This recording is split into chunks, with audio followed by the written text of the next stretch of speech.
Okay, welcome back to another video cast from Treeline Pursuits.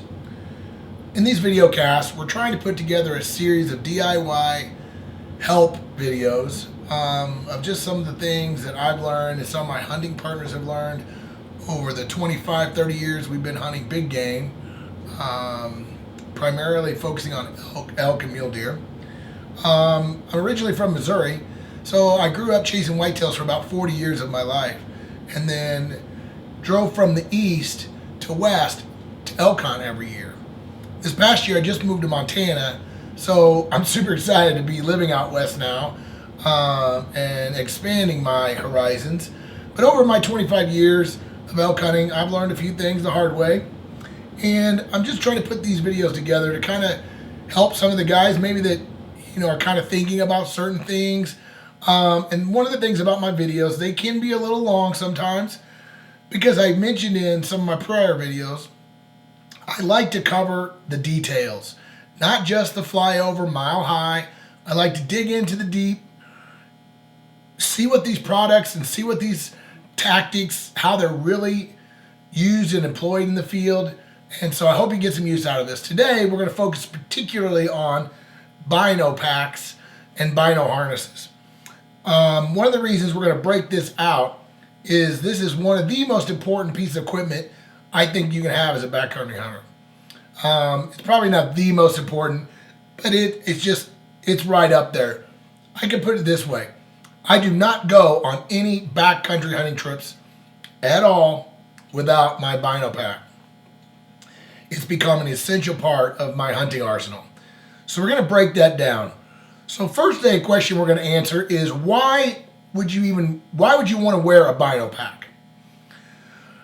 One, I feel that they complement your full-size pack. If you're running a full-size pack, this is the KUIU 5200. Sorry, Aaron. It was down to Kifaru and KUIU.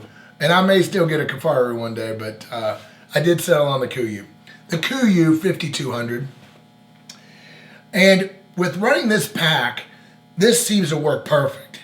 We'll talk a little bit more about it coming up. I think that the Bino packs will make you a better hunter. They certainly will make you a more efficient hunter. You'll have access to the four things that you need almost the whole time you're hunting. If you're like me, you're going to have your binoculars out all the time. Having a quick way to get those out is critical. A quick, easy, and we'll talk a little bit more about that later. A quick and easy way to get those in and out constantly. Number two is if you're hunting big game and you don't know which way the wind is blowing, every footstep you take, you've already decreased your chances to harvest an animal. So I carry my wind powder in there all the time. Number three, I carry my elk calls. And again, I'm primarily an elk hunter. My elk calls I carry in the side pocket. My diaphragm calls all the time. They're always available for me. At any moment I need them, they're available. I don't put them in my pockets. I don't put them in my jackets. I'm constantly putting layers on and off. I want to have access to these four items all the time. And last but not least is your rangefinder. As a bow hunter, I'm primarily focused on archery, although I will hunt any open season. But if you're an archery hunter, you have to know the distance all the time. I am constantly checking the distance of objects throughout my whole hunt. So if I'm in a pinch and I can't get my rangefinder out or the shot is too quick, I've been practicing the whole hunt on my ranges. It makes me a much better hunter. Having those available front and center is critical to me. Some other things I carry in here, we'll talk about a little bit later. We're going to break this down. I really want to talk about at this point, I want to talk about the four things that are critical to me when I'm hunting. My binoculars, my wind check powder, my elk diaphragm calls, and ultimately, hopefully, I will need my rangefinder. So the next thing I want to talk about is the comfort of these. These Bino packs have really come a long way. There's a lot of good ones out there. I've looked at a lot. I settled on this one. for reasons that we'll talk about as we break this down. But the comfort, the way it rides on your shoulders.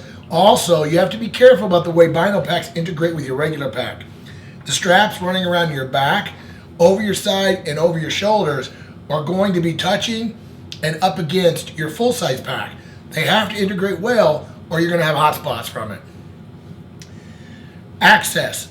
I mentioned the 4 things that I'm focused on for my hunt. Having access to that is really important. It's got to be available all the time. If you don't know which pockets it in, or maybe you moved it from this pocket to that pocket, it can fall out of pockets. We're going to talk about that. But having access and immediate access to those 4 things will ultimately make you a better hunter. And in my opinion, you'll end up more successful if those are readily available. Protection. Another reason to use a bino is protection. To protect your binoculars and rangefinder from the elements. I used to run various other types of bino harnesses and straps. I was constantly cleaning out the lenses and the caps. I ended up having to send a pair of binoculars back to Vortex because I had cleaned them so many times with my shirt and whatever else I could find that it ultimately scratched the binoculars. I will tell you, Vortex sent me repaired them, sent them back to me. They're amazing. That's why I run almost all Vortex all the time. I know there's some amazing other binoculars and amazing other, but for the money and for what you get, I don't think you can beat Vortex at all. Rainy weather. If you're hunting big game in western states, particularly Montana, Colorado, Wyoming, Idaho, you're going to be in the rain. You're going to be in the rain a lot. Having your binoculars inside this pack will change the way you can use them. I can't tell you how many days when I carried a normal harness, when my binoculars were fogged and had a little bit of rain on them, I just wouldn't use them. I wouldn't grab for them. I knew they were useless. My gloves were wet. The outside layers were wet. There's nothing to wipe them off with. Since I switched to this bino pack, it has almost eliminated that issue. So again, the protection factors are important. So there are several types of ways you can carry around your binoculars. One, the strap that comes with your binoculars. I see a lot of hunters running around with the strap around their neck with the binoculars on. Unfortunately, in those cases, usually they're carrying a bigger, heavier set of binoculars, which even makes matters worse. After a few days of that strap on your neck, you're going to be wishing that strap wasn't there. I don't even consider that an option, but we'll call it the strap that comes with the original equipment. Number 2 is to go with a harness, which I did for years. Just this is a Cabela's brand harness, but just a simple harness that just goes on over your shoulders, around your back, and just hold your binoculars front and center. These are great when there's no dirt in the air, no pine needles. You're not going under pine needles. You're not having snow fall off trees. The wind isn't blowing dirt around, and you don't need access to anything else. Fine, the harnesses work. Once I found the bino packs and how useful they were to me, I just never looked back at the harness. So now we're going to break down this bino pack. To start off with, the one that I ended up choosing was the Alaskan Guide Creations. I mean, if it's good enough for the gritty bowman, it's good enough for tree line pursuits. Seriously, I got the idea of the Alaskan Guide Creations pack from the gritty bowman, but I've used it for a season now, and I cannot recommend this pack enough. I wore this thing on a lot of hunts. I can hardly tell the difference from the day it came out of the package. I've been in snow, rain, early season, late season. We've killed 6 elk in our group. I've had bloody hands. I've had bloody knives. This pack performed flawlessly for me the whole year. So the pack that I have is the Kodiak Cub. I added a couple features to it. I have the Max bottom that you put on. Let me grab my note here. I have the Max pocket that you can order optional with this pack. It's the Kodiak Cub with the Max pocket, and I also added the tethers for the binoculars, the tether straps. I do believe in most of their packs they come optional. Again, I am not affiliated with, sponsored. I am no way connected to Alaskan Guide Creations. I just love their pack, and I wanted to pass on the information. I added the Tethers, I added the Max Pocket, and this is the Kodiak Cub. I centered on the Kodiak Cub because it was the middle of the three. There is the X42 series, which I think is the KISS, keep it simple, stupid. And then there's the Kodiak series, which is the X50. And then there's the X56, which is the Denali series for those of you that are lucky enough to have the 15 Power Sawarskis. Maybe that will be your pack. But you can go to their website and you can look at them. But my 10 by, I've got 8 by 42s. And I have a 10 by 42s, Vortex. Both of them fit perfectly in this pack. They go in and out super easy. I can tell you, once you've worn it for a while and it kind of gets broken a little, it works a little better even than right out of the box, but it works amazing. We'll put it on and try it here in a minute. So, the Kodiak Cub with the Max Pocket. With the pocket, with that pocket and the tether, I was around about $100, maybe just a little bit over with shipping. $100 is expensive, I realize that. But I can tell you, I would sacrifice a lot of equipment that I have before I would sacrifice this. Okay, so now let's break this thing down. So probably the best way to do it is just to put it on. So this thing is so well built. There's only a couple of things that I've had any issues with. The buckles are really robust. The fabric is super durable. I've worn it in hot weather. You get sweaty. It dries. It just really all around is good. So it just goes over. And once you get it over, you just reach around your back. And once you put them on a few times, once you get this, now mine's adjusted for me, so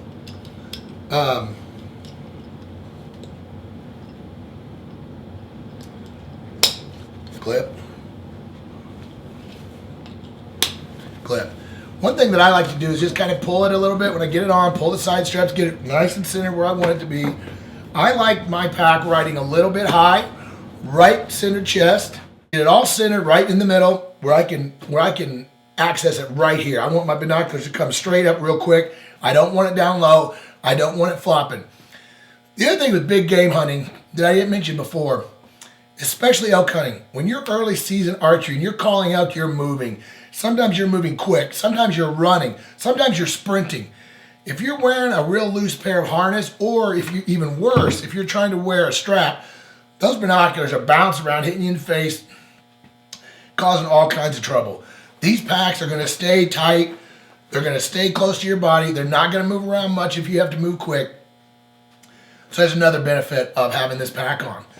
Again, I like to have my pack up high for one reason particularly is it's nice and tight. Even number two is my binoculars will come out and they're up. I keep my binoculars setting right here almost, I mean, when I'm sitting and I'm kind of glassing and I'm hanging out, I keep them sitting right here. They're just right here ready to go all the time. Or sometimes I let them hang, but they will come out and up real quick if they're right there close. One thing I do like about this pack is the closure. There's no magnets to clip, make noise. I know a lot of them have magnets. They make so much noise when it's dead silent and you're trying to be quiet, that thing snaps. I have a partner that I hunt with that has one, and every time I can hear that thing. I love this little elastic, just goes right over it. It's got a little pull tab. It just goes down like that. You can adjust this by tying it inside a little bit tighter, make it looser. So your binoculars stay in. So binoculars, I added the tethers. One of the things I love about these tethers is if I'm going to separate from my pack, if I'm going to do some glassing, I just want to take it off, take a break, you can just undo the clips and your binoculars come free. They're just little quick clips, and you can use your binoculars away from your pack. I don't keep them away from my pack very often. I tether a lot. You'll hear me talk about that coming up. Tethering is very important to me. I've lost so much equipment in the heat of the moment, and I've picked up so many friends, rangefinders on the ground, walking behind them, that I tether everything. And I'll kind of show you how I do it. So again, binoculars, center pocket. There's plenty of room in this for these 8x10s. The 10 by 8x42s, apologies, 10 by 42s also fit great in here. The second thing we'll talk about is probably the next thing that is of critical importance to me is my wind detector. The side pockets are super quick to get in. You got your wind powder. It's always on this right side. I always know where it's at. I always can get my hands on it. Again, it's the only thing I keep in there. Main reason is because I don't want to fish around in here for a bunch of products, and I don't want other products falling out when I've got this out. So again, it goes in, zips shut, zips up, comes out, goes in. Real simple. On the other side, my elk calls, my diaphragm calls. I've got an assortment of calls I always carry. Right here, right now, I've got 5 or 6 calls in this waterproof case. This is just a Primos case. Any little case like this, I drilled holes in this case. I took a drill and drilled multiple holes in it, and it allows the vapor to get out of here, and it dries my calls really fast just sitting right in here. So again, another little tip is to get a case that you can drill some holes in to get a little bit of airflow. Again, I don't keep anything else in this pocket, only my diaphragms, so I can get access to them quickly. That's my 2 side pockets. That's the only things I carry in that side pocket. The front pocket, I have my rangefinder tethered. You can see I have my rangefinder tethered. I know the first thing a lot of you guys are going to say is, whoa, if you're archery hunting, is that tether going to be a problem? It can be a problem. If you practice with this on, I almost never go to the range. I almost never go in my back in my personal archery range without this pack on. I get used to shooting in every angle, every condition, all the time. I always practice in it. So one thing you can do is you can wrap the tether around and put it in. What I typically do, we'll just kind of tuck it in and put it in just like that. Goes in nice and quick. Really, when you're going, if it's tethered, when I'm hunting in a hunting situation, I don't ever zip this pocket tight. I know my binoculars, I know my rangefinders are tethered. I just can kind of zip it just a little bit just to keep it from coming out. I have almost nothing hanging, but I can get that out really quick and use it.